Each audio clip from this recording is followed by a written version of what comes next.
So what moron who lives in Pennsylvania is willing to drive 1 hour away to Maryland to get a piggy book?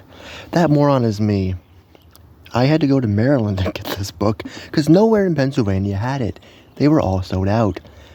And the one store that had it in Maryland only had this one copy left. I'm a lucky guy. And just like always, whenever these books release, you can expect a lot of shorts about these books. And that's what you're going to get with this one. You're going to get a bunch of shorts of me talking about the book. Didn't read it yet. That's why I like doing this. We do it together. I'm doing this outside because my new house is very echoey. Like, very, very echoey. Yes, there's a lot of noise out here, but not as bad as inside of my house.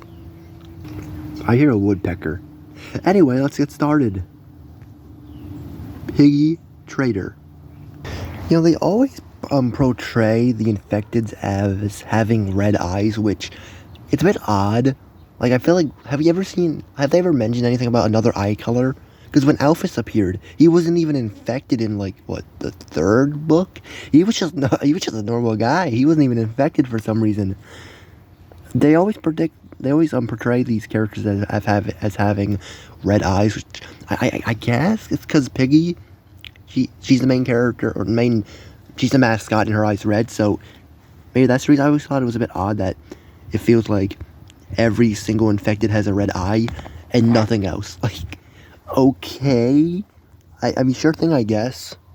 You know, it wouldn't be a Piggy book without the grocery store. I am sick and tired of these books always having the same locations. This is why the novels are way worse than the graphic novels. There's a huge reason as to why. They always just use the same locations, and every story feels the exact same. I couldn't even tell you, like, really anything that happened in the third and fourth story, because I barely remember it. They all feel the same, unlike the graphic novels, which feel completely different from both of them. Like, that's my issue with these. They just feel blended together. Like, you can never really tell them apart, which is just sad.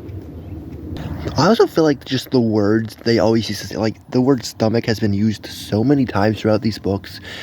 It's not as bad as Officer Doggy, who they, like, anytime Ben, the main character in the last 4 books, anytime he would have the walkie-talkie, he would say, Officer Doggy's walkie-talkie, he's been dead since the first book, just call it your walkie-talkie. Like, these books are just so similar. It's sad, man, it's really sad.